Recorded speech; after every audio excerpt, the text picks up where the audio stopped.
So, good evening, everyone. Today is the ninth live session of this course, Host Pathogen Interaction of Immunology, taken by course instructor Professor Himanshu Kumar from ISF Bhopal.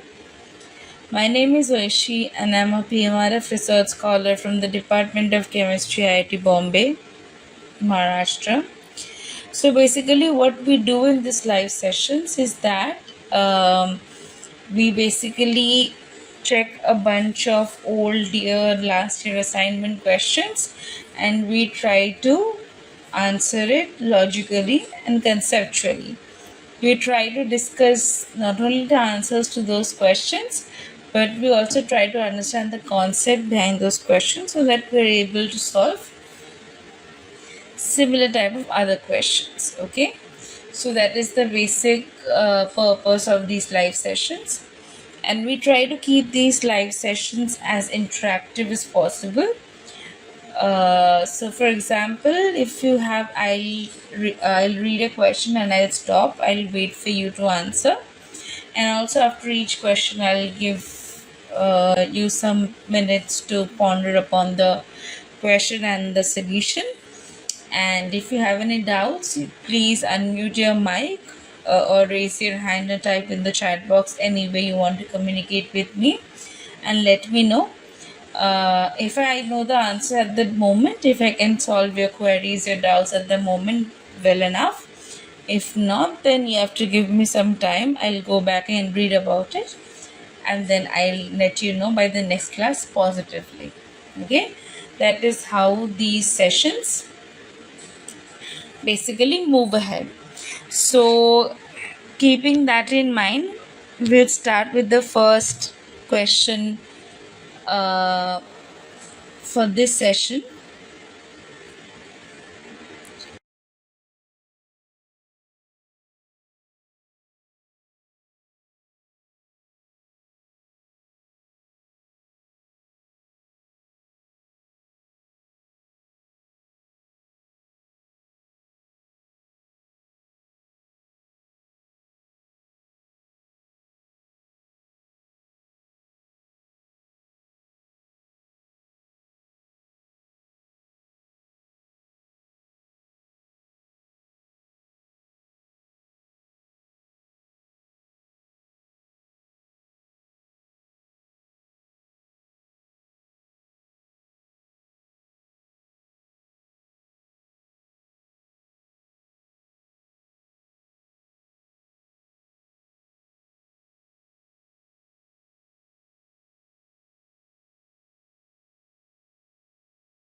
Anyone?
Okay, so I'll tell you which are the correct statements.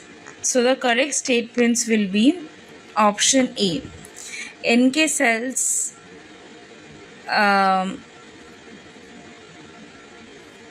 induce apoptosis in infected or cancerous cells using perforin and granzymes. That's true. Perforin forms pores in the target cell membrane, and granzymes can enter and trigger programmed cell death. Option C is also true. The activation and inhibition balance of the receptors is crucial for targeting abnormal cells because NK cell function depends on a balance between activating and inhibitory receptors. So, inhibitory receptors recognize MHC1 normal cells, which leads to no killing. Loss of MHC1 common in virus infected or cancer cells. It's why NK cells attack. Then option E is NK cells can be activated therapeutically for cancer treatment. That's also true. Examples can be cytokine therapy like interleukin to interleukin 15 and CAR, NK cells, monoclonal antibodies, etc. Option G is also true. Measuring lactate dehydrogenase release can assess NK cell activity. True. because lactate dehydrogenase or LDH release assays are commonly used to measure NK cell cytotoxicity. So dead or damaged cells can release LDH, which can indicate natural killer cell killing activity. Now, what are the incorrect statements? Option B is incorrect. They primarily respond to peptide antigens similar to conventional T cells. No, they do not. NK cells do not respond to peptide antigens like T cells. That's a feature of adaptive immunity, TCR mediated recognition. NK cells are part of innate immunity. Option D is also incorrect. NK cells do not play a role in bridging innate and adaptive immunity. And because it's false, because NK cells do bridge innate and adaptive immunity. They share properties of both NK cells and T cells. So the statement saying they do not is incorrect. Option F, which is NK cells do not utilize cytokines in the immune response, is also false, because NK cells do use cytokines extensively. They respond to cytokines like IL-12, IL-15, IL-18. They also secrete cytokines like interferon gamma. Option H is also false. The statement that they exclusively act without any assistance from other immune cells is also false, because NK cells do act entirely alone. Okay, they interact with do not really act entirely alone. They interact with dendritic cells, macrophages, T cells, etc. Cytokine signaling and antibody dependent cellular cytotoxicity, or ADCC, involve other immune components as well. So the correct options are these, which are shown on your screen, and why they're correct I've also explained, and the incorrect options are what I just explained right now. Now we'll also discuss a little bit more about NK cells and basically their properties,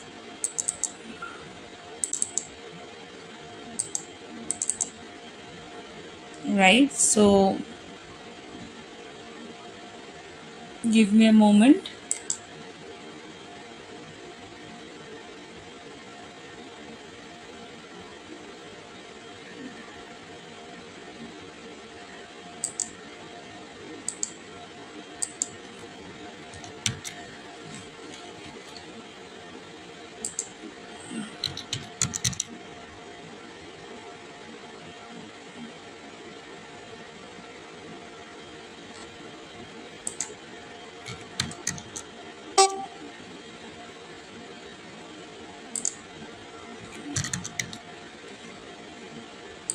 One second, I think there's some network problems.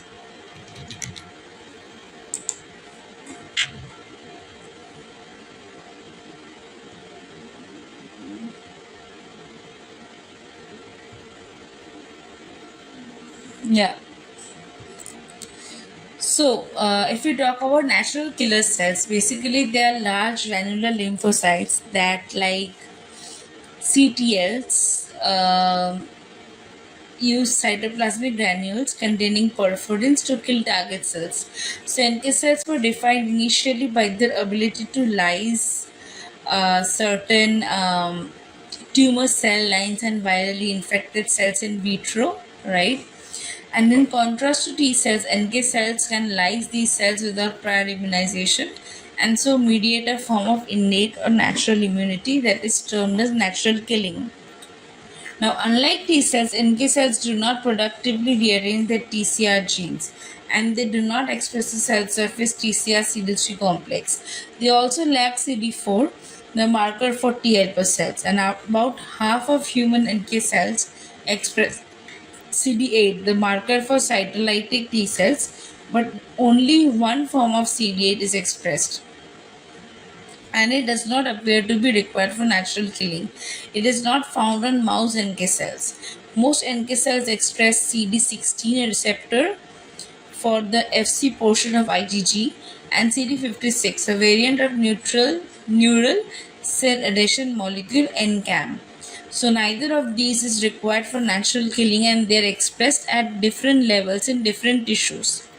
They nonetheless serve to identify NK cells, which are generally CD16 plus, CD56 plus, CD3 minus, whereas T cells are CD3 plus, CD16 minus, and CD56 minus.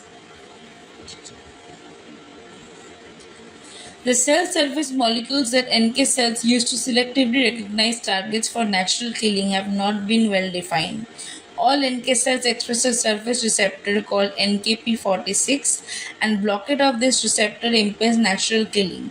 Almost all NK cells also express and are activated by 2b4, a receptor that binds to CD48, which is expressed on most hematopoietic cells. These receptors may be important in natural killing, but their role is not yet fully defined.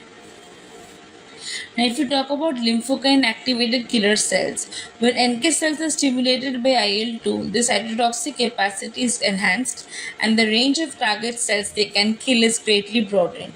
These lymphokine activated killer cells have been used clinically to treat tumors. Now, treatment, however, requires the administration of IL-2 in toxic doses, and success has been limited. So, this therapy has not gained wide use. Activation by IL-2 induces NK cells to express NKp44, an activating cell surface receptor that is not expressed by resting NK cells and that may help to enhance killing. Now, if you talk about NK cells function, the CD16 Fc receptor on NK cells permits them to bind and lyse cells that are coated with antibody. This antibody dependent cell mediated cytotoxicity, or ADCC, provides a bridge between the innate and acquired immune systems. Natural killing, by contrast, occurs independently of antibodies. So NK cells also kill hematopoietic blasts and so present a barrier against bone marrow transplantation. As discussed later on, inhibitory receptors on NK cells that recognize class 1 MHC antigens influence graft rejection.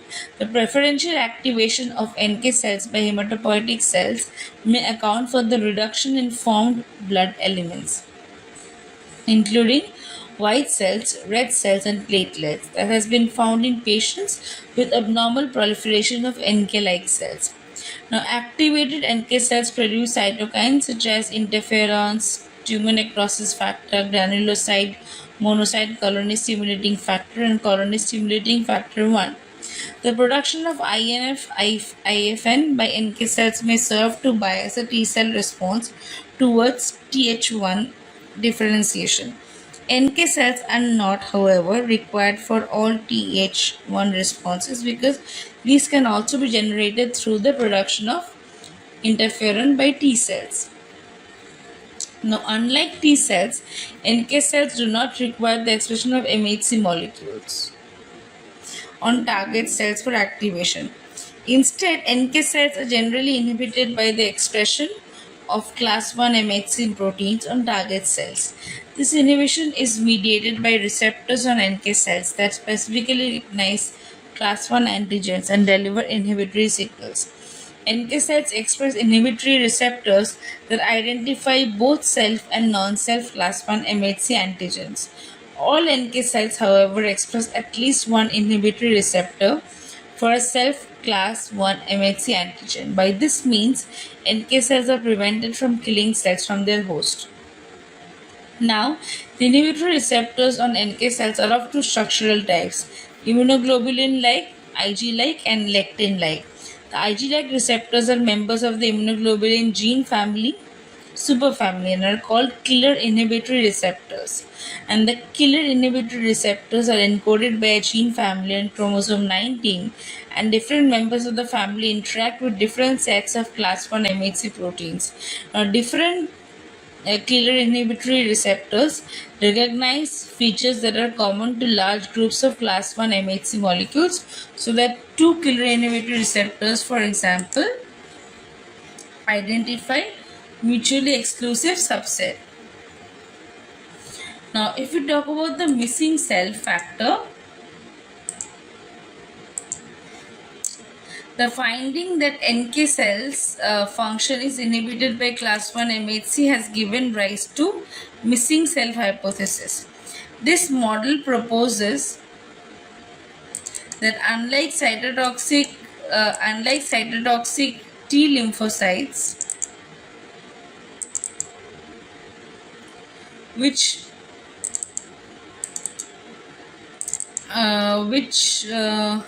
must be activated.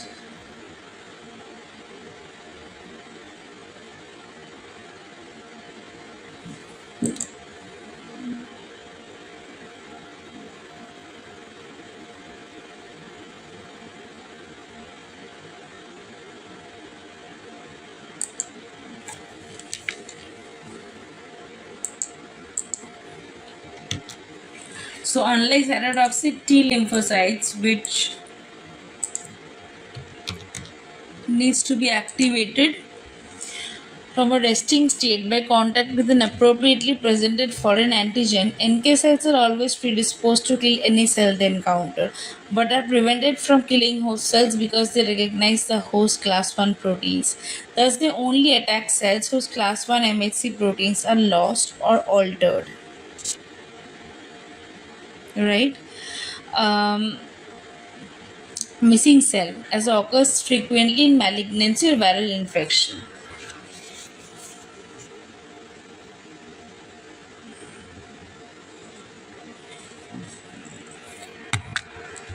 Now, aging of individuals. Now, aged individuals have increased incidence of infections like pneumonia, influenza, tuberculosis, meningitis, urinary tract infections. Increased incidence of autoimmune diseases like rheumatoid arthritis, lupus, hepatitis, thyroiditis, Graves, hyper, Hashimoto's hypo, multiple sclerosis.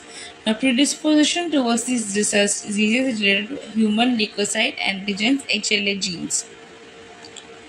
Increased cancer incidence, for example, prostate, breast, lung, throat, neck, head, stomach, colon, bladder, skin, leukemia, pancreatic. Tolerance to organ transplants like kidney, skin, bone marrow, heart, valves, liver, pancreas, lungs. Now, function of the immune system is protection against bacteria, virus, fungus, multicellular parasites, cancer, toxins, and 5000 daltons above protein, lipids, and nucleic acids.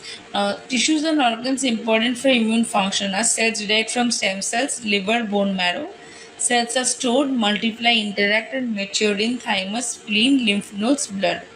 They are transported in lymphatic vessels. The accessory organs are appendix, tonsils, intestines. Okay, so lymph nodes of the immune system, which works to recognize and destroy invading microorganisms. Then we have the respiratory system, cells with cilia on their surface line the airways and clear away mucus that trap inhaled germs. Then we have skin, which provides a barrier against germs. We have white blood cells. Circulating white blood cells attack germs in the blood and other body tissues. Then we have spleen, helps to protect the body against bacterial infections. Then we have stomach and intestines. Stomach acid kills many harmful bacteria, and antibodies secreted by intestinal cells attack viruses and other microorganisms traveling through the gastrointestinal tract. Now, if you talk about the cell types,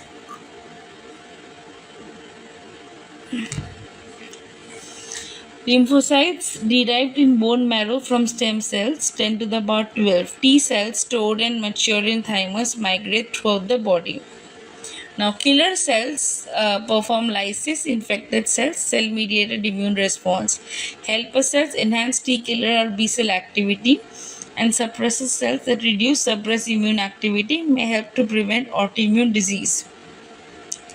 Now, the B cells stored and matured in spleen secrete highly specific antibody to bind foreign substance, form antibody antigen complex responsible for humoral response, perform antigen processing and presentation, differentiate into plasma cells. Now, if you talk about neutrophils, they are found throughout the body in blood phagocytosis of antibody antigen. Macrophages throughout body, blood, lymphatics, phagocytose non-specifically, non-antibody coated antigen, phagocytose phagocytos, specifically antibody antigen CX, have large number of lysosomes, degradative enzymes, perform antigen processing and presentation, present antigen to T helper cells, secrete lymphokine cytokines to stimulate T helper cells and immune activity. Then we have the natural killer cells in body, blood, throughout body, destroy cancer cells and stimulated by interferons. This is when we talk about bacterial infections.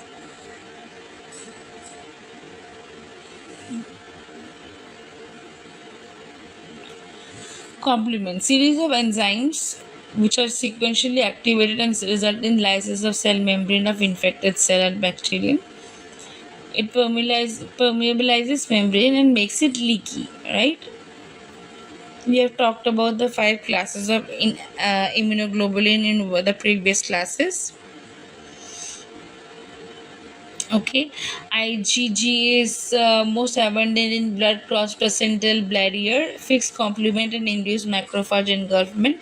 Then we have IgA associated with mucus and secretory glands, respiratory tract, intestines, saliva, tears, milk, and variable size. IgM, second most abundant, fixed complement, induced macrophage engulfment, primary immune response. IgD is low level in blood, surface receptor on B cell, binds receptors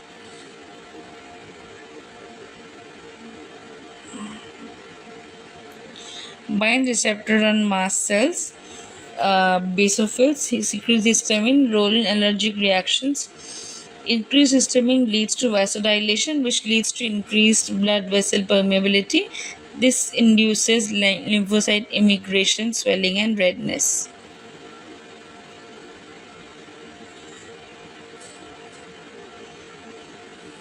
Decreased number of circulating and peripheral blood B cells, alteration in B cell repertoire, decreased generation of primary and secondary memory B cells, general decline in lymphoproliferative capacity.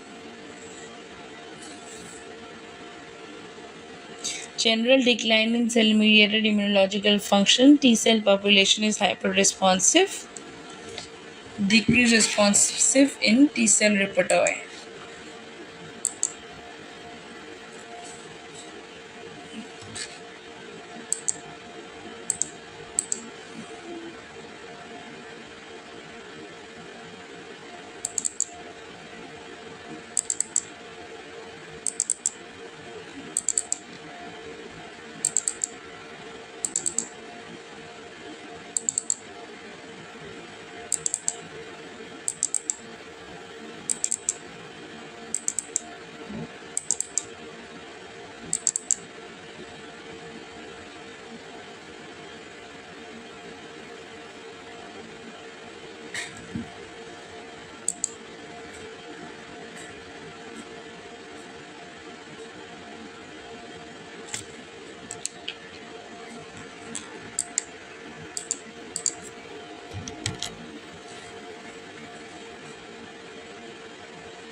Okay. Okay. Uh,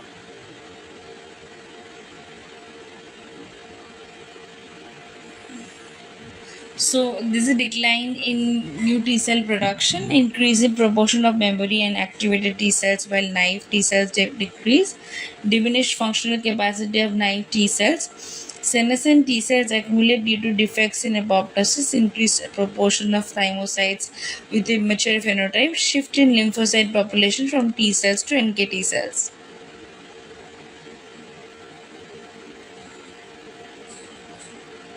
General functional impairment of macrophages and granulocytes.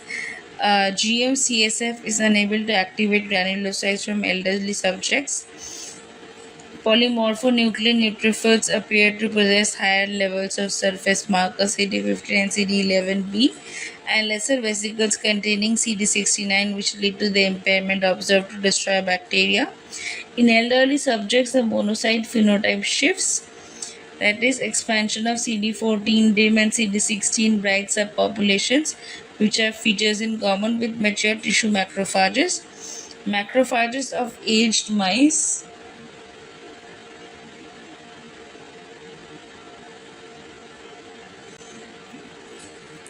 may produce less I interferon gamma, less nitric oxide synthetase,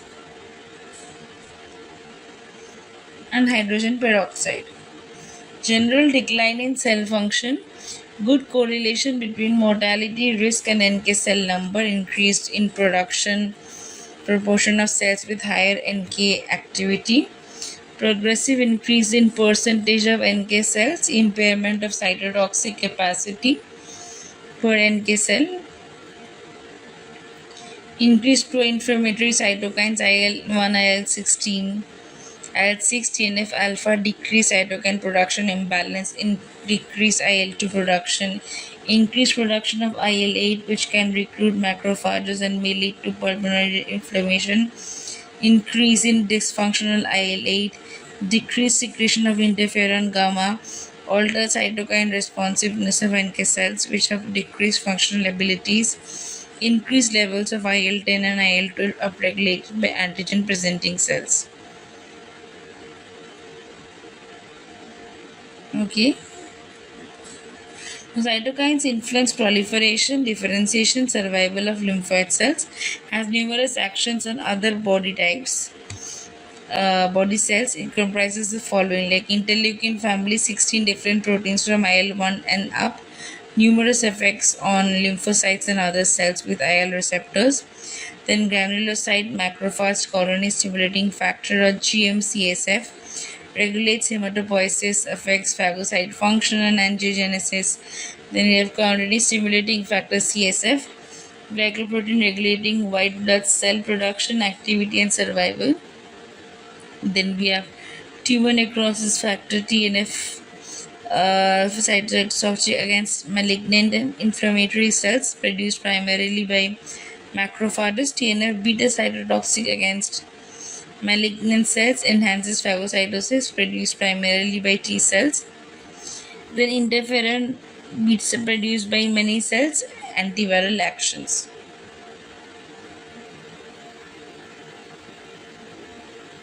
So natural killer cells result from differentiation from the lymphoblast in the lineage tree, right? So exact physiological roles are unclear. They may be able to recognize and destroy cancer cells and cells infected with certain kinds of viruses. NK cells make up 10 to 15% of the circulating lymphocytes in the adult. Now, if there are some food for thought, would natural killer cells be considered part of non-specific or specific immunity? Okay.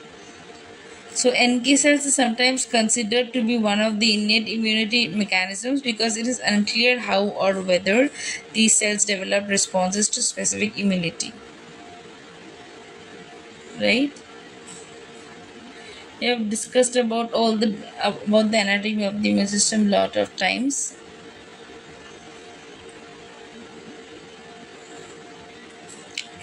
We have discussed. So phagocytic cells include macrophages, which engulf pathogens and dead cell remains, neutrophils, which release chemicals that kill nearby bacteria like pus, neutrophils, tissue cells and dead pathogens, macrophages like WBCs that ingest bacteria, viruses, dead cells, dust. Most circulate in the blood, lymph and extracellular fluid. They are attracted to the site of infection by chemicals given off by dying cells. After ingesting a foreign invader, they wear pieces of it called antigens on their cell membrane receptors. This tells other types of immune cells what to look for. WBCs are phagocytic like macrophages. Neutrophils also release toxic chemicals that destroy everything in the area, including the neutrophils themselves. If you see, this is neutrophil phagocytosing S pyogenes, the cause of strep throat. Human neutrophils are WBCs that arrive quickly at the site of a bacterial infection, and whose primary function is to eat and kill bacteria. This neutrophil ingesting Streptococcus pyogenes was imaged in grayscale with phase contrast optics and then colorized. We have discussed about complement in previous classes. So instead of attacking the invaders, they attack the body's own cells that have become infected by viruses. They also attack potential cancer cells often before they form tumors. They bind to cells using an antibody bridge, then kill it by secreting a chemical perforin that makes holes in the cell membrane of the target cell. With enough holes, the cell will die because water rushing inside the cell will induce osmotic swelling, and an influx of calcium may trigger apoptosis.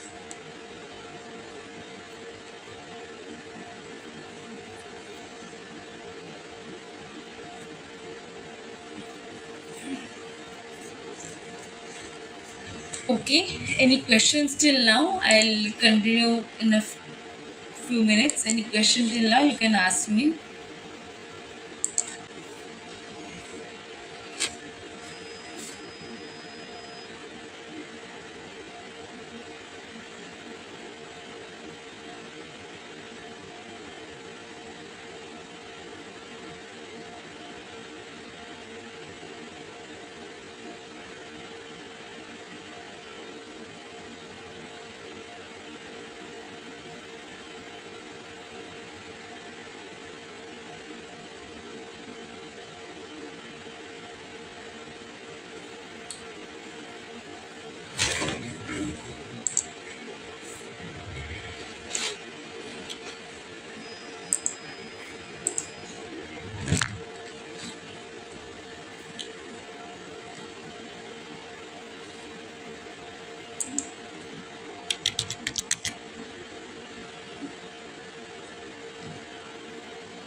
Yeah. So if we talk about NK and NKT cells, we have to be clear about one thing. They are initially granular lymphocytes, right? And they kill tumor cells in vitro without prior exposure. Again, important producers of Th1 cytokines, especially interferon, rapid migration to the site of inflammation, no memory, short lifespan, like fight or flight lymphocytes. Okay. Now, human peripheral blood lymphocyte staining for TN. So, how are the functions of NK cells regulated? Priming by exposure to cytokines like interleukin 12, interleukin 2, INF, IFN, etc. Altered functions from exposure to Th2 cytokines. Positive and negative signals from cell surface receptors. So NK cell regulation by activating and inhibiting receptors. NK cells inhibitory receptors bind HLA class 1 molecules, self and allogenic, other normal self molecules, CD48. Okay. NK cells activating receptors bind cell molecules that are upregulated due to cellular stress like neoplastic transformation, viral infection, antibody coating, normal HLA class 1 molecules, foreign peptides, foreign molecules, virally encoded proteins. NK cell functions are regulated by a finely tuned and complex balance of power between diverse activating and inhibitory receptors. Okay, inhibitory receptors contain ITIM motifs, activate SHP1 and 2 tyrosine phosphatases that kill signals from other receptors.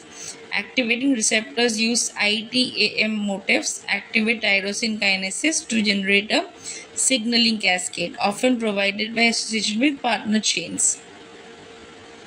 These are the two molecular family of NK receptors, immunoglobulin superfamily and the C-type lectin. Now, multiple HLA receptors types per NK cell recognize polymorphic HLA epitopes activating and inhibitory receptors for same ligands. Inhibitory are stronger than activating. Each NK cell has at least one inhibitory receptor that will bind the self HLA allotype.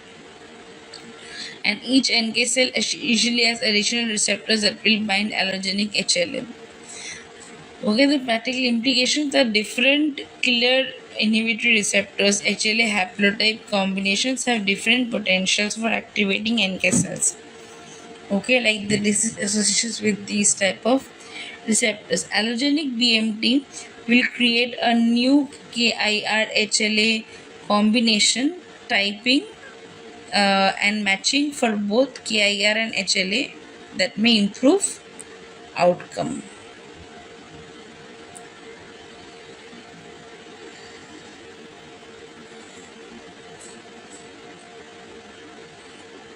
Okay, so we are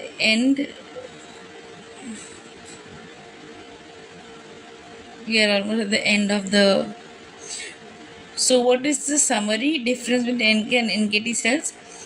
For NK cells, the rapid cytolytic effectors, CD1D restricted T cells for NKT cells.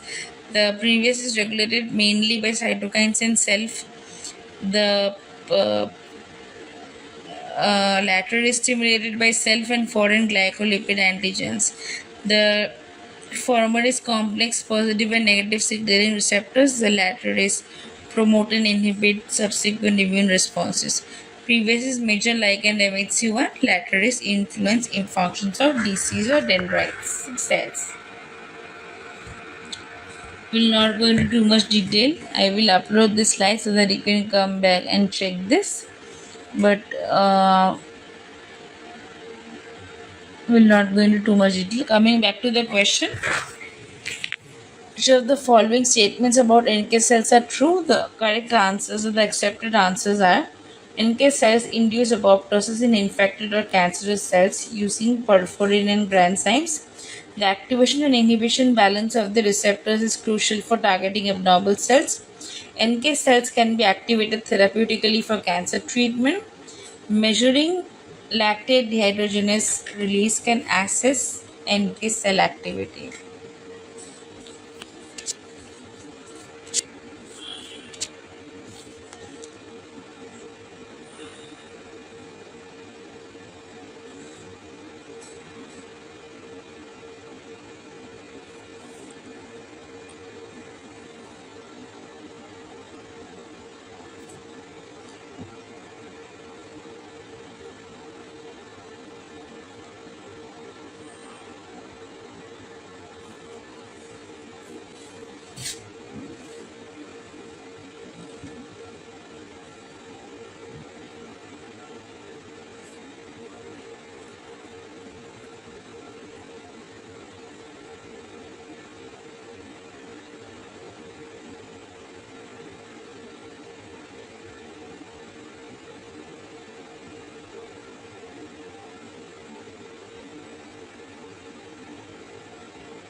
Anybody, any questions?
If there are no questions and doubts regarding this question, we'll move on to the next question for today.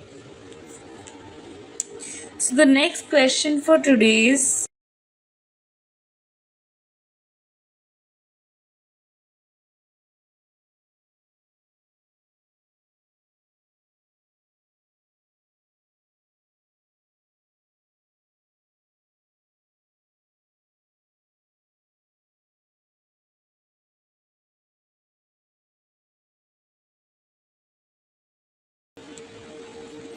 Anybody?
I'll wait for a few minutes. You can try coming up with the answer.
Okay, so the correct answer will be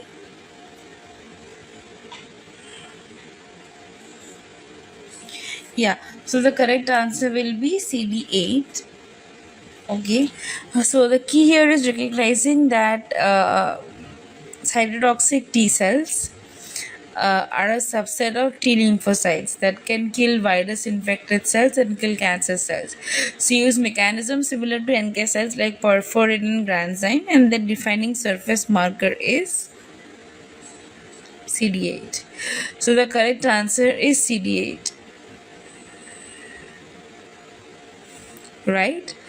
Uh, So option A, CD19 is a marker for B cells, right? So not T cells. Option B, CD10 is found on immature B cells and some leukemia. Option D, CD44 is adhesion molecule present on many cell types, not specific for cytotoxic T cells. And option E, CD13 is a marker for myeloid lineage cells. So CD4 is T helper cells, CD8 is cytotoxic T cells. Okay, you have gone through all of these in immunity stuff, so I'm not going into the. So if we talk about uh, the cluster of differentiation, it's basically a protocol for identification and investigation of cell surface molecules, right? CD number assigned on basis of one cell surface molecule recognized by two specific monoclonal antibodies. CD nomenclature established in 1982, right? And the first international workshop and conference on human leukocyte differentiation antigens, HLDA. So these are the CD markers on leukocytes. So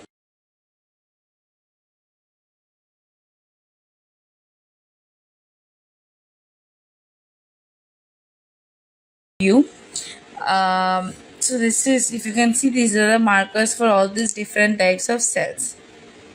Okay, so basically CD or cluster of differentiation markers are cell surface or sometimes intracellular proteins, and they're used to identify, classify and differentiate immune cells. They were standardized during international workshops where antibodies recognizing the same molecule were grouped into a CD number. So think of them as ID cards of immune cells. Now, theoretically, why do we need CD markers? So, immune cells often look similar under a microscope. CD markers help distinguish cell types like T versus B versus NK, identify activation states, and define cell subsets. And key CD markers and what they mean. So, T cells, basically CD3 is all T cells, pan T cell marker. CD4 will be helper T cells, CD8 is cytotoxic T cells, right? So now NK cell CD56 NK cell marker CD60 this helps in ADCC, antibody dependent cytotoxicity. Myeloid cells CD13 CD33 myeloid lineage, CD14 monocytes and macrophages. Now if we talk about activation um, and functional markers, CD44 is cell adhesion migration, activated memory cells. CD25 is IL-2 receptor activated T cells or T regulatory cells. Now, functional significance, CD markers are not just labels, they have biological roles. CD8 binds MHC1, helps cytotoxic T cells recognize targets. CD4 binds MHC2, helper T cell activation. CD16 mediates ADCC in NK cells. If you talk about the practical and experimental perspective, this is where it becomes very relevant to your work, because in flow cytometry or FACS, most common use of CD markers. How it works, basically use of fluorescently labeled antibodies against CD markers. They can run cells through a flow cytometer and detect fluorescence, identify populations. For example, CD3 plus and CD4 plus will be helper T cells. CD3 plus CD8 plus will be heterotoxic T cells. And CD3 minus CD56 plus will be NK cells. Now, if you talk about cell sorting or FACS sorting, you can physically isolate cells. Example, you can sort CD8 plus T cells from functional assays. Also, immunophenotyping, like clinical plus research. It's used in leukemia, lymphoma diagnosis, immune profiling, and infection studies. Like, for example, acute lymphoblastic leukemia, CD8 10 plus and 19 plus.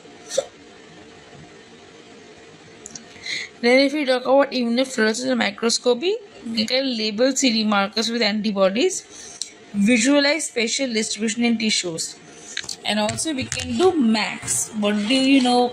What do you mean by max? Does anybody know?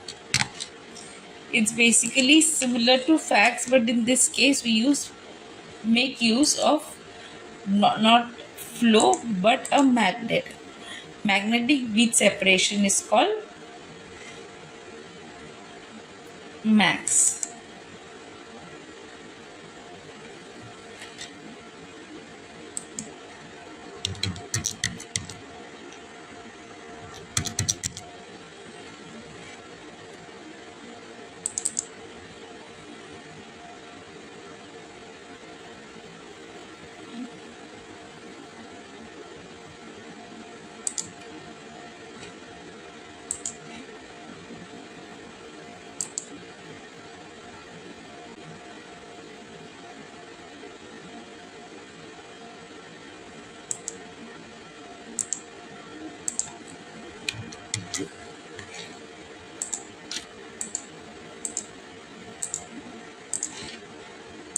is max.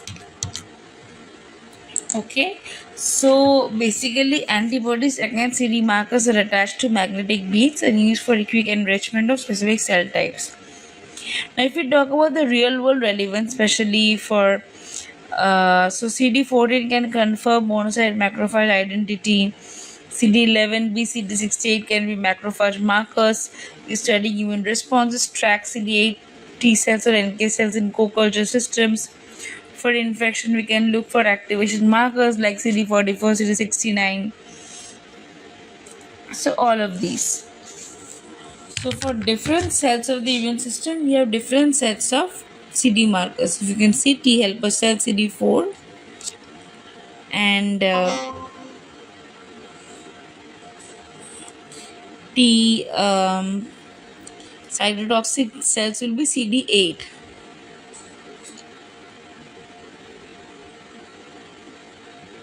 Right, you can see from here also the CD8 markers for CD cytotoxic cells, and T8 cells or T helper cells will be having the CD4 cluster of differentiation factors.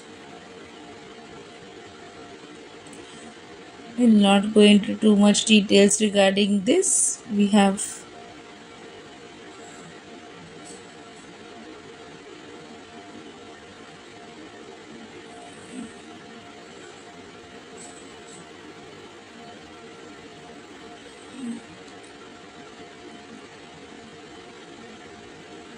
already talked about this. Yeah, so that's what I was saying. Surface markers of T cells, like cluster of differentiation proteins, molecules on the cell's membrane, allow the identification of cells. TCR is receptor for antigen. So basically, the CD proteins allow an identification of T cell subsets. CD3 is important in an intercellular signaling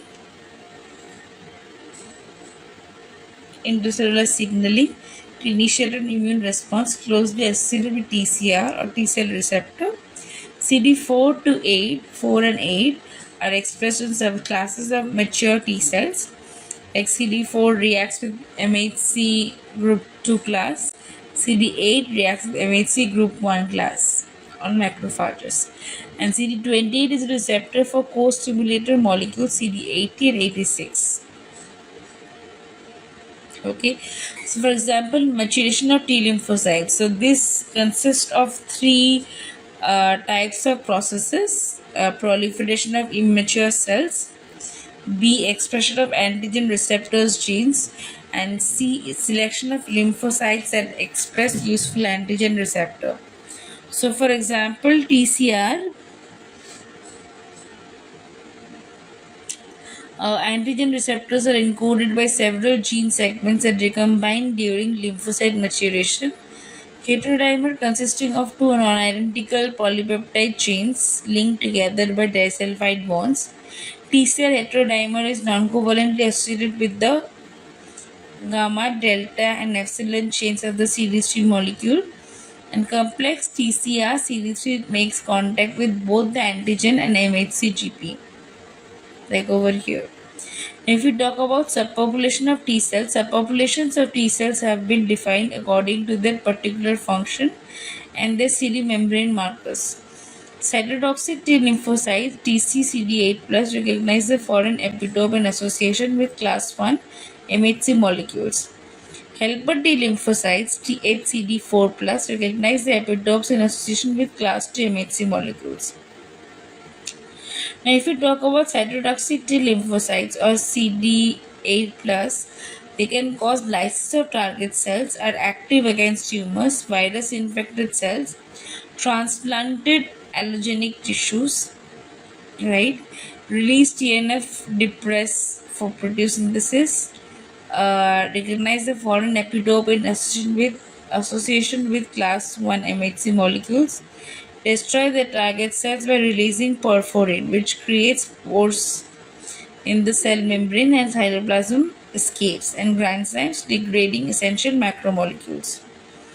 Now, helper T lymphocytes recognize the epitopes in association with class 2 MHC, help B cells to produce antibodies and help phagocytes to destroy ingested microbes.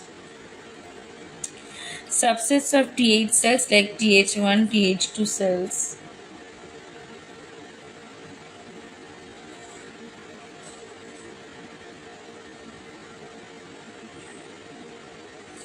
Now, Th1 cells secrete INF gamma, activates macrophages to become more effective at killing phagocytosed microbes, suppresses the development of Th2 cells.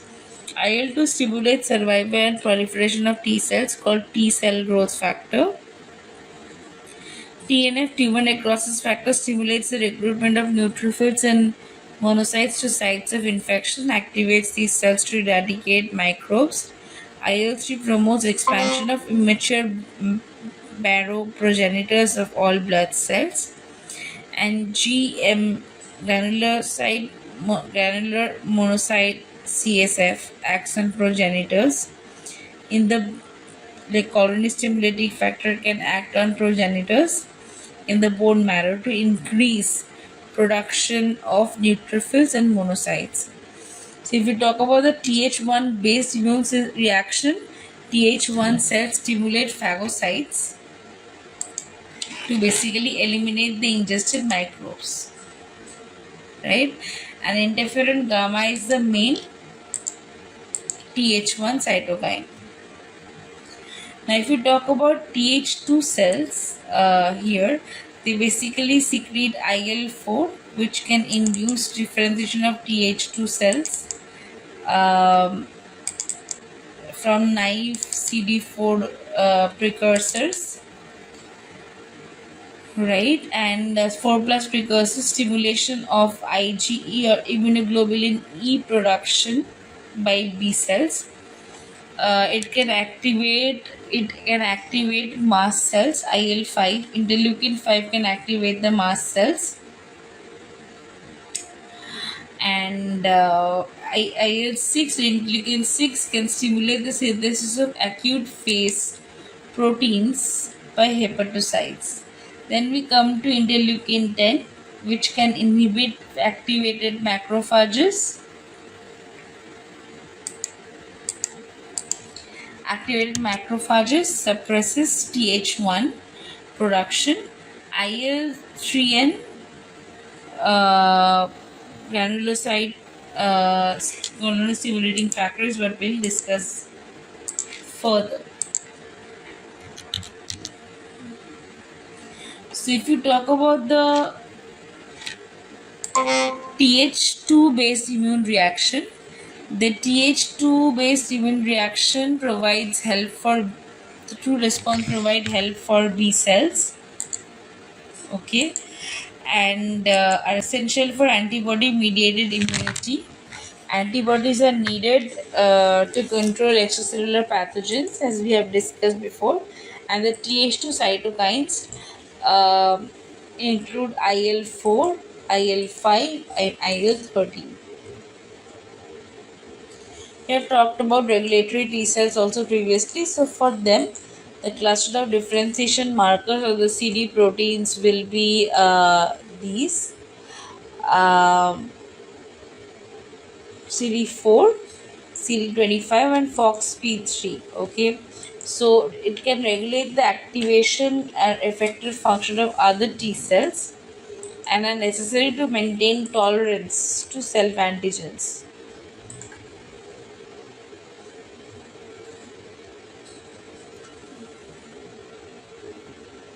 I'll explain once again about the role of thymus. So in the two thymic lobes, lymphocyte precursors from the bone marrow become thymocytes, right? And subsequently mature into T cells. Now, once mature, T cells emigrate from the thymus and constitute the peripheral T cell repertoire responsible for directing many facets of the specific immune system. Now, what are the phases of thymocyte repertoire? Maturation. A rare population of hematopoietic progenitors enters the thymus from the blood and expands by cell division to generate a large population of immature thymocytes. Now, immature thymocytes each make distinct T cell receptors by process of gene rearrangement, right? And this process is very error prone, and some thymocytes even fail to make functional T cell receptors, whereas other thymocytes make T cell receptors that are autoreactive. Then we go to the process of positive and negative selection. So what happens is that based on the specificity of the T cell receptors, this involves selection of T cells that are functional, like positive selection, and elimination of T cells that are autoreactive. That will be the negative selection. How does the positive selection occur? The precursor T cells enter thymus from the blood. They're presented with self-antigens complex with MHC molecules on the surface of cortical epithelial cells.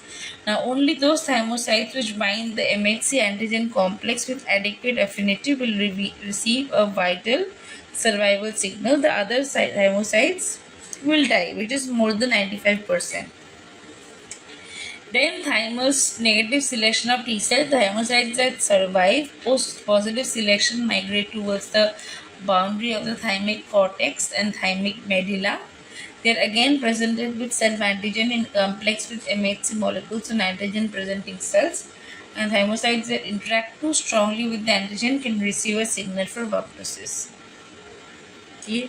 So the binding of antigen cross-links immunoglobulin receptors of specific B cells, and then activation signals are delivered inside the B cell. And the necessary signal is provided by a breakdown product of the complement protein C3. So this process results in clonal expansion of B cells and secretion of low levels of IgM.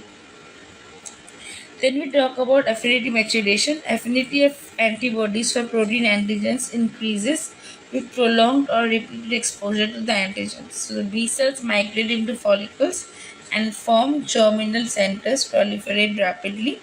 Now B cells that recognize the antigen with high affinity are selected to survive.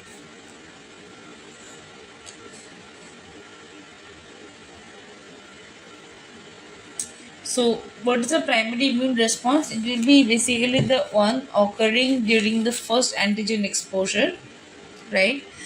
The amounts of antibody produced is smaller, class IgM, and two types of antigens will be there, like T dependent help from T helper cells required, protein antigens, and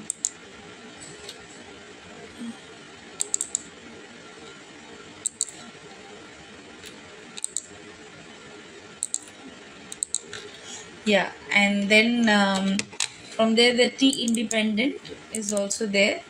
Antibody production is indeed induced indirectly without the involvement of T helper cells, typically, which are typically polysaccharides, lipids.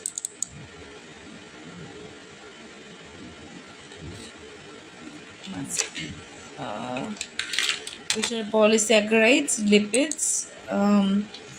Uh, Now, if we talk about the secondary immune response, it occurs during the subsequent antigen exposure.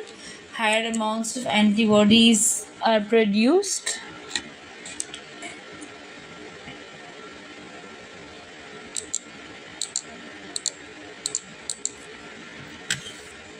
Right, and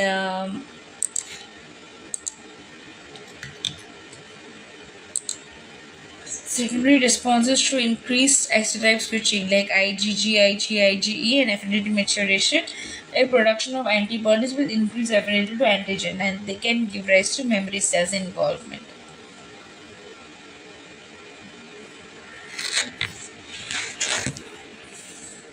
So we'll not go into too much detail.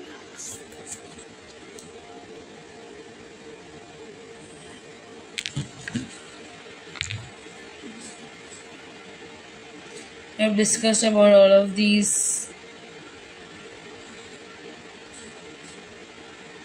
So, what are diol negative cells? No expression of CD4 or CD8, rearrangement of the TCR beta genes, VDJ segments, loss of stem cell markers c-KIT and CD44, expression of pre-TCR like beta chain plus alpha chain, and suppression of further beta chain is signal to initiate alpha chain. And double negative to double positive cells, expression of CD associated with TCR, expression of CD4 and CD8, proliferation of double negatives, contributes to diversity of alpha chains and ultimately T cells. Population of T cells with defined TCS in single CD4 or CD8 expression.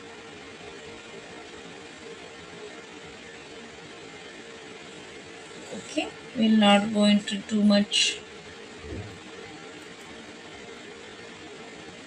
So coming back to the question that we started with, which marker associated with which marker is associated with cytotoxic T cells? The answer will be CD8.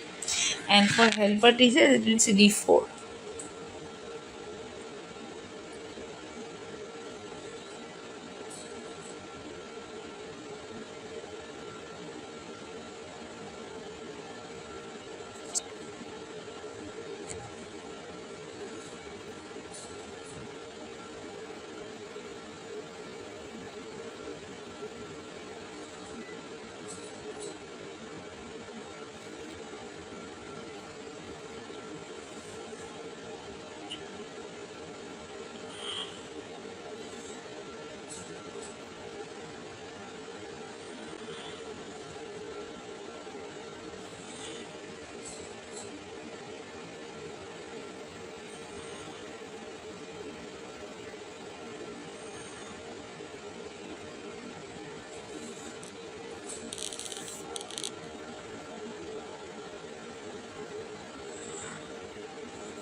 Any doubts?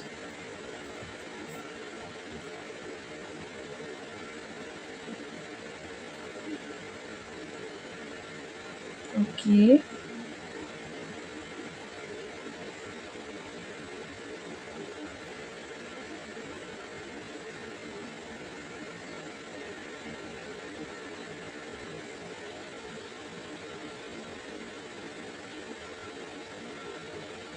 In the eighth question of week 8 assignment, it's given as IgA.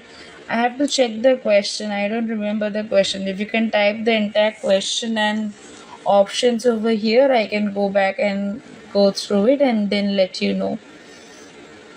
Either today, but or by the next class. I don't remember which is the eighth question of eighth assignment, week 8 assignment. Okay.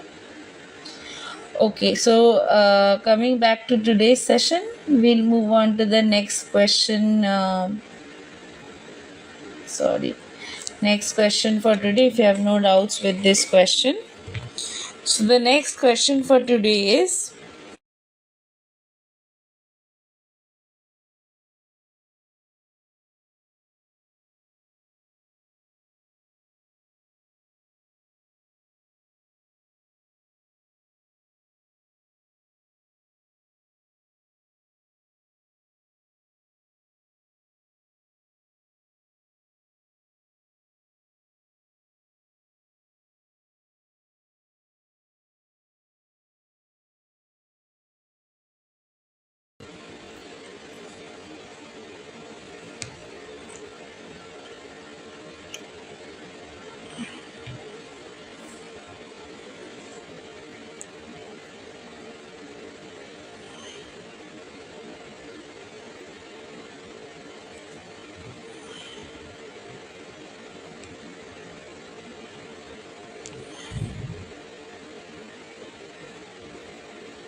Okay, so basically, if we start talking about it, the correct answer will be NADPH oxidase, right? So, what exactly happens in neutrophils? So, when neutrophils encounter pathogens, give me a moment, 1 second, there's a network problem. My laptop is.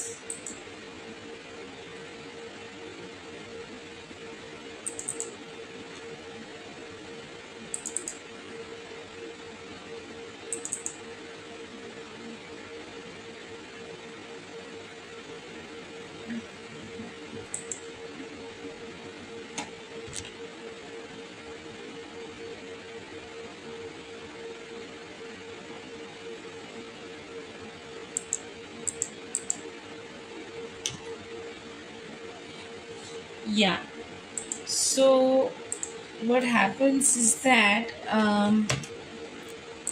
when neutrophils encounter pathogens, they undergo a process called respiratory burst or oxidative burst, where they rapidly produce reactive oxygen species to kill microbes.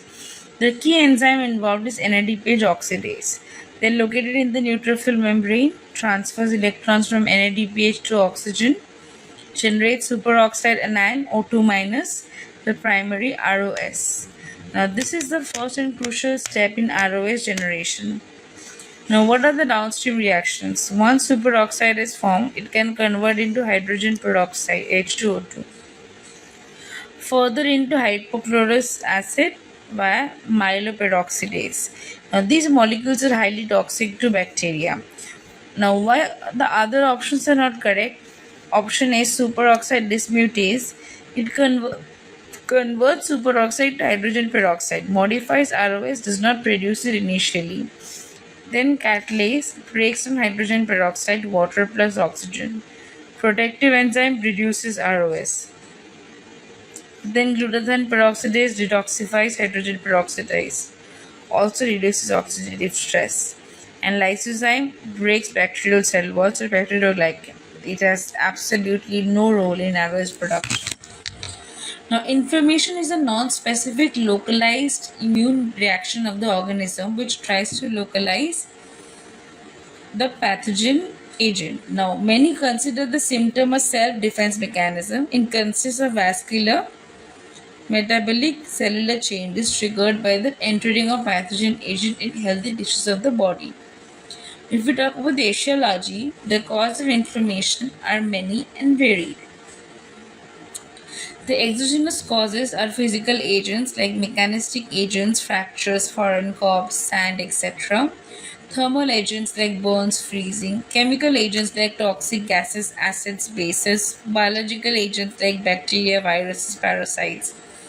And obviously endogenous causes like circulation disorders, thrombosis, infarction, hemorrhage, enzymes activation like acute pancreatitis, metabolic products disposals like uric acid, urea. Now, what are the cardinal signs? Now, signs describe the local reaction of injury in terms of that came to be known as the cardinal signs of inflammation. Now, these signs are rubor, redness, tumor, swelling, sailor heat, dull or pain, functional laser, loss of function. This okay. Now the inflammatory reaction takes place at the microcirculation level and is composed of the following changes: tissue damage, cellular, vascular, cellular response, metabolic changes, tissue repair. Now, if we talk about tissue damage, changes begin almost immediately after injury. Most of the pathogen agent action in the affected tissue are released mediators responsible for the following agents of immune inflammation. Tissue macrophages, monocytes, mast cells, platelets, endothelial cells are able to produce a multitude of cytokines, and the cytokines, tissue necrosis factor TNF alpha, and interleukin 1 are released first and initiate several cascades. Now, TNF alpha and IL-1 are responsible for fever and the release of stress hormones like norepinephrine, vasopressin, activation of the renin, angiotensin, aldosterone system. Now, TNF alpha and IL-1 are responsible for the synthesis of IL-6, IL-8, and interferon gamma. Cytokines, especially IL-6, stimulate the release of acute phase reactants such as C-reactive protein. Now, the pro-inflammatory interleukins either function directly on tissue or work via secondary mediators to activate the coagulation cascade, complement cascade, and the release of nitric oxide, platelet activating factor, prostaglandins, and leukotrienes. If we talk about the complement fragments in cytokines, it stimulates chemotaxis of neutrophils, eosinophils, and monocytes. C3 and C5 increase vascular permeability. Cytokines like interleukins IL-1, IL-6, IL-8 stimulates the chemotaxis, degranulation of neutrophils, and the phagocytic activity, induce extravascularization of granulocytes. Fever.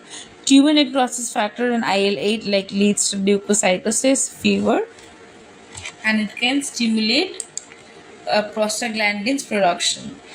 Now, if we talk about the inflammatory mediators, we have the prostaglandins.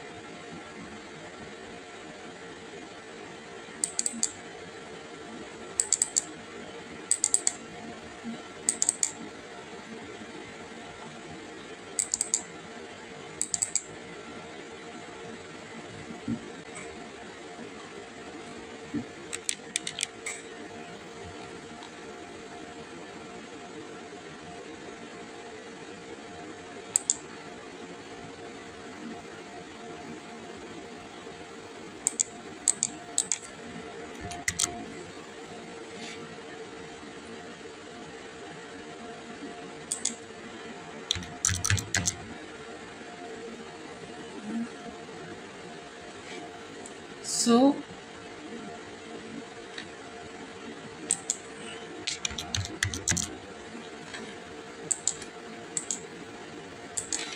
we have the prostaglandins. The prostaglandins are ubiquitous lipid soluble molecules derived from arachidonic acid, a fatty acid liberated from cell membrane phospholipids through the cyclooxygenase pathway. Now, prostaglandins contribute to vasodilation, capillary permeability, and the pain and fever that accompany inflammation. Now, the stable prostaglandins PGE1 and PGE2 induce inflammation and potentiate the effects of histamine and other inflammatory mediators. Now, they cause the dilation of precapillary arterioles like edema, lower the blood pressure, modulate receptors activity, and affect the phagocytic activity of leukocytes. Now, the prostaglandin thromboxane A2 promotes platelet aggregation and vasoconstriction.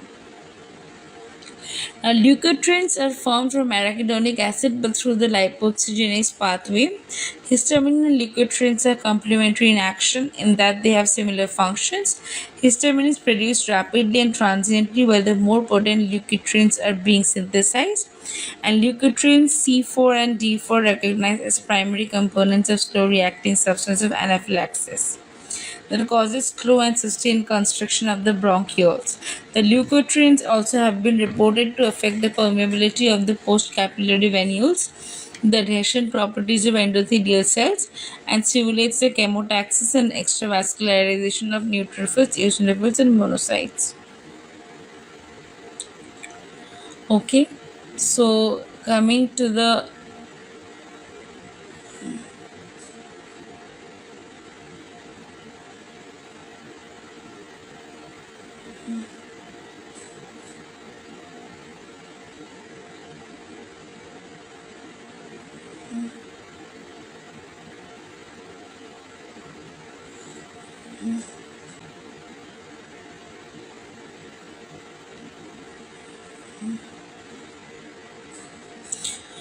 free radical is basically a molecule or an atom with an unpaired electron in its outermost orbital. It is highly reactive and has extremely short half-life of microseconds. It reacts indiscriminately with any molecule that comes in its contact to achieve stability by either accepting an electron or donating an electron.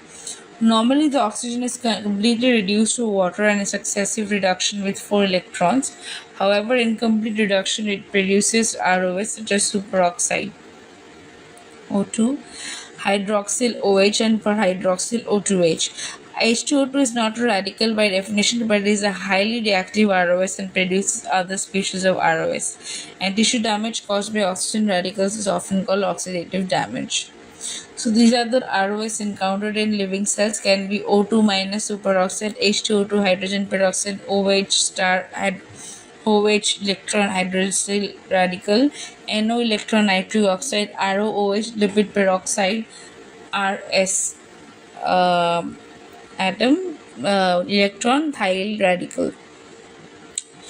So, what are the sources of ROS in cell? Leakage from electron transport chain in the mitochondria, that is very obvious, or cytochrome P450 endoplasmic reticulum, a degradation of purine nucleotides to uric acid. Interaction with metal and peroxisome. Hydrogen peroxide produced during oxidation of long chain fatty acid in a fatty acid digestion dependent reaction in peroxisomes. Or respiratory burst, as we discussed. Neutrophils, eosinophils, monocytes, and macrophages produces superoxide ion, an ion by respiratory burst during phagocytosis by NADPH oxidase. So NADPH oxidase activation of macrophages and the consumption of oxygen by the cell is increased drastically, called as respiratory burst. Other exogenous sources can be drugs and chemicals like acetaminophen. It causes liver damage, peroxidation catalyzed by lipoxygenase in platelets and leukocytes, H2 gamma UV irrigation, oxygen photolysis by light reducing lead oxygen, cigarette smoking, environmental pollution, all of that. And what are the damages caused by free radicals? Proteins, lipid peroxidation, nucleic acids. Proteins, amino acids like proline, histidine, arginine, methionine are particularly susceptible to oxidative damage, protein fragmentation, protein aggregation, protein-protein cross-linking. Lipid peroxidation in vitro peroxidation would lead to rancidity of fats and oils. In vivo, the membrane lipids are more liable to attack by free radicals and produce damage to integrity of the membrane. Damages to DNA in germline cells in ovaries and testes, heritable mutation in somatic cells like cancers, dialdehydes formed as a result of radical induced lipid peroxidation in cell membranes can also modify bases in DNA, chain break, and modification of amino acids in the protein by direct radical action or by reaction with products of lipid peroxidation. Protein recognized as non-self by the immune system, production of antibodies, cross-react with normal tissue proteins, initiating autoimmune disease. If we talk about the FOX assay, lipid peroxides can be measured by the ferrous oxidation in xylenol orange assay, acidic conditions which form chromophore with xylenol orange.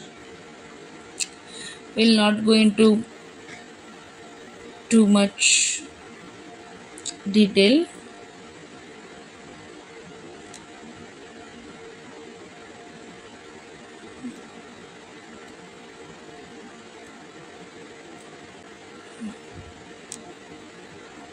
So,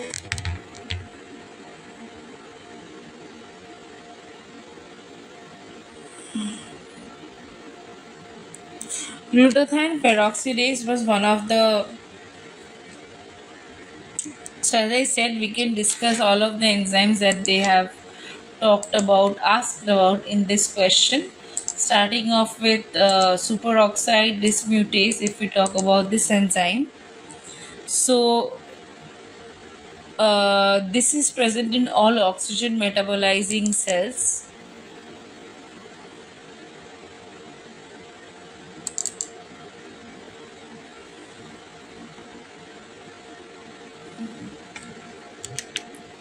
Right. Different cofactors metals, and this enzyme contains manganese, uh, copper, and zinc as cofactor, right?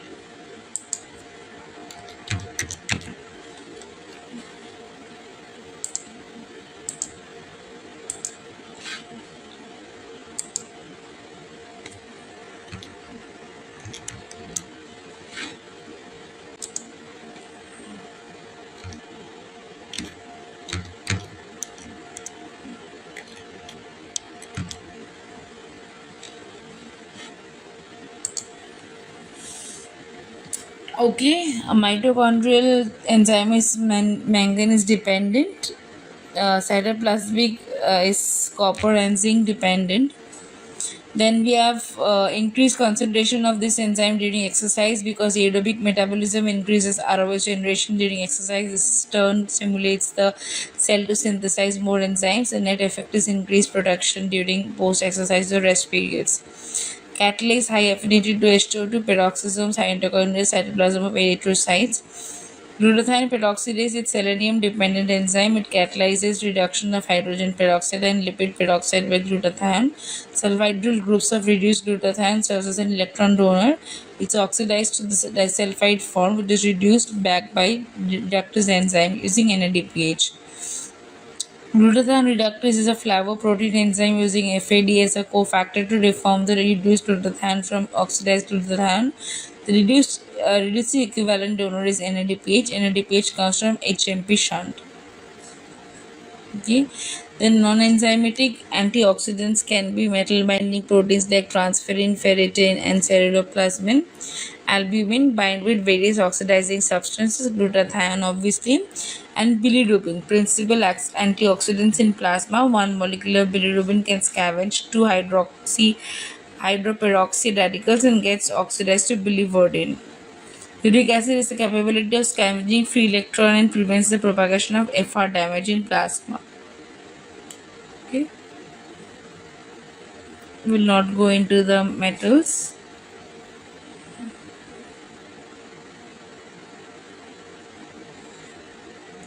Coming back to the question that we started off with,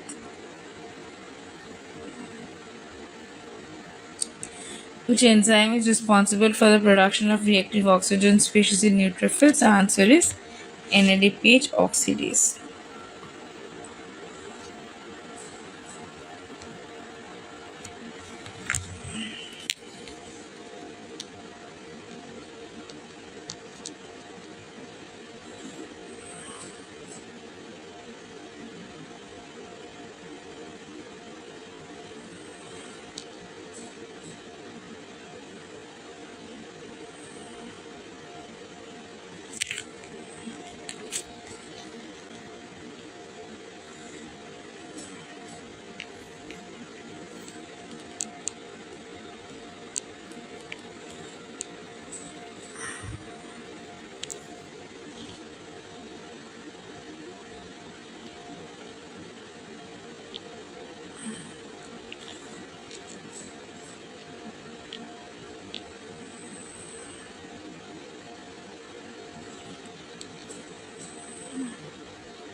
Okay. So this was the last question for today.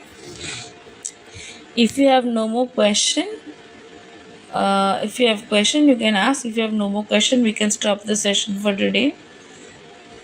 Okay.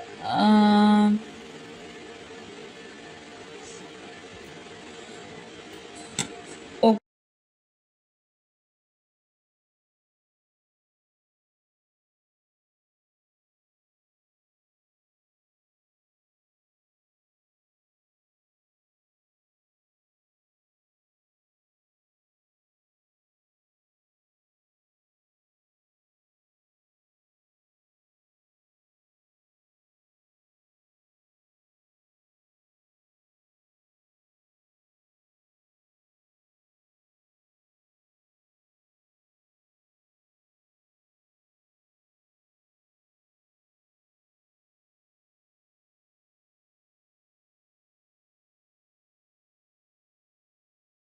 Among these,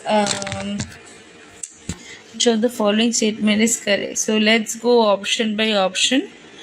This is a classic immunology concept check. So the correct answer will be IgA can cross-link large antigens is incorrect. While antibodies can cross-link antigens, IgA is not the best at cross-linking large antigens. The cross-linking efficiency depends on valency and structure. IgM is a pentamer, so it is far more superior for this purpose.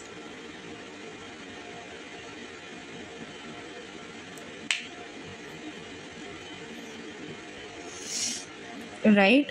IG option B, IgA pentamer. IgA is a pentamer. That's not correct. IgA exists mainly as monomer in serum and dimer in secretions, like secretory IgA. So it's not a pentamer. Option C is correct. IgM is a pentamer. 5 units plus J chain. So it has 10 antigen binding sites. It's very effective at agglutination and complement activation. And option D is IgG is the most abundant in serum. Also correct. Also correct, because IgG accounts for 70 to 75% of serum immunoglobulins. So its major role in secondary immune response, opsonization, and placental transfer. Then we have option E, IgA is produced in largest amount daily. Correct, even though not highest in serum, IgA is the most produced overall. It can be found in saliva, tears, mucosal secretions, and it's critical for mucosal immunity. So the correct answers will be C, D, and E. C, D, and E, according to me. Yeah. Option 2 is not correct, because IgA can exist as a monomer or a pentamer. So I'm not sure why they have given option 2. I think it might have been an MSQ, multiple select questions. Then, in my opinion, C, D, and E can be chosen as correct, but C is definitely correct. IgM is pentamer. Yeah, I'm not sure why they have given option 2 as the correct statement. Maybe you can ask the NPTEL team once. I am not sure. I have to get to that assignment part to check the website once more. But anyway, thank you for the question. So, if you have no more questions for today, we can stop the session for now and we'll meet again next Monday, uh, same time. Thank you so much.